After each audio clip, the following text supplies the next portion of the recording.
we have a very self-centered society. And again, I will go to educational system and media as the people that should help us with this. Let me give you a very simple analogy. I've used it, I think, here before. If you're in a Matatu, you're in your car, rather, and a Matatu overlaps, comes in front of you, you're very angry. You know, get very, very angry. These guys are bad drivers. They're this. We say all the bad things, okay? But do you know, if you are inside the Matatu, the same thing that got you angry when you were in your car will make you happy when you are inside the Matatu. Because, in fact, I gave this example. People said they even take note. They know the Matatus that are notorious for doing that, because it will get me to where I'm going in good time. So at the end of the day, we realize we are a self-centered society. I think we need to place more emphasis. I've always said success is what you achieve for yourself. Purpose is the why you achieve it. But significance is how your success makes other people successful. I think we need to begin to have a mindset of significance that takes the focus from you, takes the focus to how can I help other people. I had a dream many years ago to change the world. As I grew older, I realized that that dream was not going to happen because there were too many layers of permission needed. And I don't like getting permission.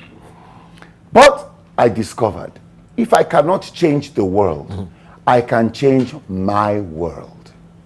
And I don't need any permission to change my world. I looked at young people and I realized if we do not fix this problem, Kenya has an unemployment rate of 7 million. Now, already our prisons that have capacity for, 26,000, have 51,000 people in prison. All right? Now, and then you have 7 million people unemployed. That's a time bomb waiting to happen. So you may call my motives selfish. But you see that guy out there, that if we do not get him off the streets, if we do not impact his life positively, he's the gangster that will come to our homes. And so I think if we just take a little focus off ourselves into other people and making a significance in the world we're living in, I think it will help to begin the journey of character. Fantastic. Just a quick one, Debal. No, let's see from... I just want to talk about the Matatu. No, we will come to... The overlapping Matatu, I can assure you why they overlap, and I support them overlapping, but I get your argument, which I fully agree with. Another day we'll debate why they overlap. I'm a supporter of overlapping. It's a transport issue. Yeah, it's a transport issue. It's sustainable transport. They have every right to overtake because they are carrying more people and they have more rights to more road. It's a transport issue. Yeah, absolutely. Okay. Lee, I think that is opening up another debate altogether. Yes, another debate.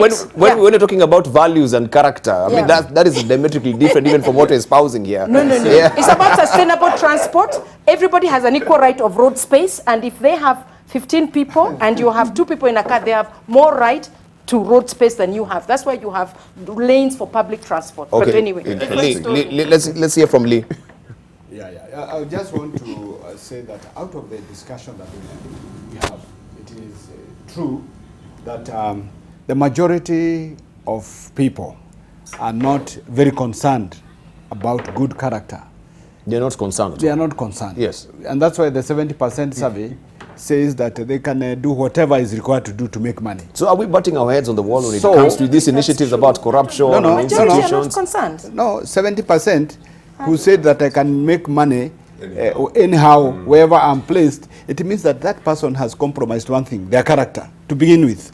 So 70% of Kenyans... And you know where it gets worse? You know where it gets worse? No, let him finish. Let him qualify his point. Where the Christian this is also says that, and they say it is wisdom. Yes. So why that statistic is important, it builds a case for all of us that we have a lot of work to do.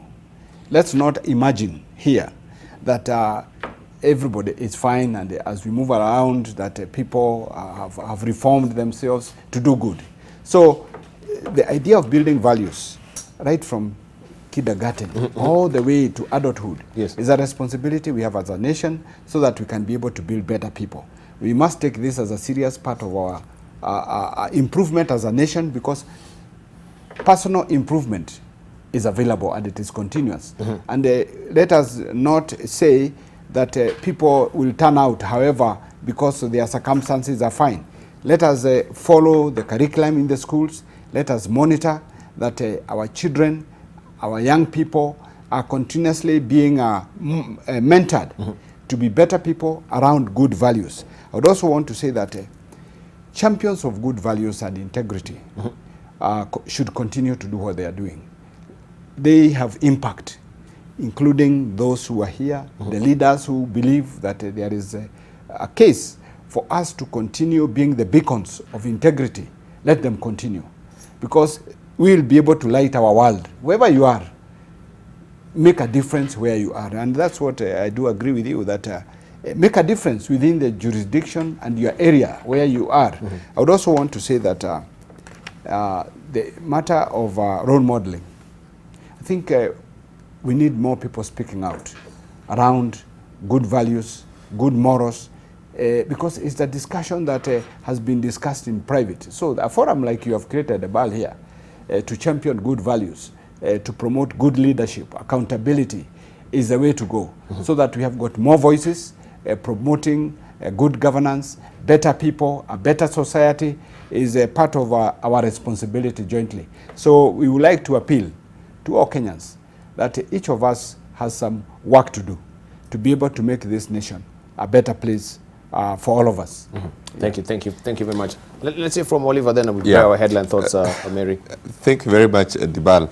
I think the good education must be balanced by good organization of society, because good education produces people who go to function in that society. I think what Mary is struggling with is that there's no system on the road. So that then, when you are operating on the roads, you actually have no way of making it, to the point that you are being tempted to take shortcuts. Yesterday, there was a brilliant young man in my office. I really enjoyed discussions with him. And he said something. He was in a Matatu, and then one of these siren leaders came behind. And the young man, the conductor in the Matatu, told the driver, "Don't move out of the road. Let these guys stay behind us and know how we feel when we are on these roads and are not moving." Then he said something else. He says, "I'd also tell him to lower the screen so that we may see who he is, because he's in a darkened, huge vehicle. When he was campaigning, he was on top of the vehicle. Everybody was seeing him. But now that he's in leadership, he has locked himself. We are not seeing." And I said, the windows, how brilliant. It captures the problem of our society. Why do people get into leadership? People think that you get into leadership to enrich yourself, to give privilege to yourself and your family. They don't know that leadership is an opportunity to construct or re-engineer society so that everybody has space. I think it is very profound to me, the story of Israel relocating to Egypt, when God fed them on manna. And he told them, pick only what is enough for you for the day. You know, manna is falling and it's present. But there were some Kenyans present in that congregation. They picked for today and for tomorrow. And the way the Lord would have it was that whatever was extra actually got rotten that same evening and brought a great problem to the community in terms of punishment. I think what Kenyans need to know is that if you steal those billions, you may lock them up in your bedroom or in your store, but a time will come when Kenya will declare that we are changing currency, and you now don't know what to do with those billions. And now they're rotting. Yes, they are rotting. You know, how many people don't have water because you took away the billions? They don't have roads because you took away the billions. But now look at what has happened. So I'm just telling Kenyans, life is not in the money. It's not in the power. It is in how we construct ourselves to live together for the common benefit. Right, thank you. Mary, also your headline thoughts. Yes, my headline thoughts is, and why I disagreed with Lee on that particular instant, is what Dr. Kisaka had also said, and you quoted a philosopher or writer. Yes, about man being inherently bad. I actually sincerely believe that man is inherently good. We were made in God's image. We're inherently good. If you look at even in a crisis, the things that people do to help each other. But what happens is that if we don't have, as you said, an ordered society with systems and consequences, then of course, when you continually do good and others are doing bad and there's no consequence, then you end up saying it doesn't matter because there's no, there's impunity. Yes. So I honestly, sincerely believe that the man is inherently good. And we can, I don't think 70% of Kenyans want to do bad or go through shortcuts. But when you see that even your leaders in corporate, in politics, in the church, are inherently doing bad things and there's no impunity, and these are the people going ahead, then you say, what does it matter?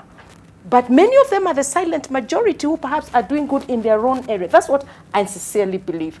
On the other question of roads is a matter of actually human rights. We value metal more than people, so we make roads for metal things. There are no sidewalks, there are no parking. The places for walking people park. We recognize cars as being the same value or more important than buses or matatus with more people, because the people making the policy own cars, so they are selfish. And that was the point I wanted to make. Right, thank you. My part in short is, don't let's confuse office holders and leaders.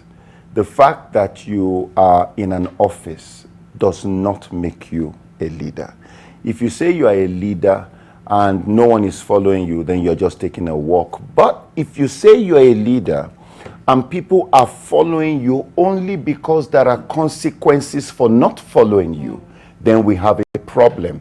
Because it's one thing for people to follow your person, it's another for them to follow your title. If what they are following is your title, the day it's no more there, you are a nobody. Thank you, thank you. Let's hear from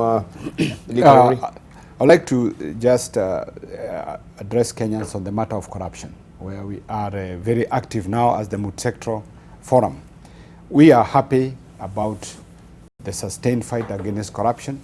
We have seen that there is a concerted effort by all the agencies of government to fight corruption. The citizens are also fully engaged, and there's no giving up. So we would like every Kenyan to be part of this fight. We would like all of us to take responsibility for our nation, because we love our country. We would like every Kenyan to be patriotic, to feel the pain when we start losing our resources, when assets and money is stolen. We should all feel the pain. And that pain about guarding our nation for today and in the future becomes the foundation of us fighting for our country. And one of the ways to fight is to fight corruption. So we would like to say we are encouraged, and the multi-sectoral forum is going to continue representing the Kenyans and all the sectors to fight corruption. Thank you. We want to say that the activities of the recent a few weeks give us hope that the fight is on, it is strong, and we are going to have victory. Thank you. Thank you very much. Mike Eldon, finally. I think a lot of what we're talking about here revolves around our perspective on time. Is our time horizon short or long? The shorter it is, the more we go for instant gratification, the less we worry about character. The more we look to a longer time horizon, the less we sub-optimize to the short term. And this is whether we're a politician looking beyond the electoral cycle, a corporate looking beyond the next quarter, or this alleged 70% who are prepared to take shortcuts, or the Matatu's overtaking. To me, so much of it has to do with time horizon. Thank you. Thank you very much.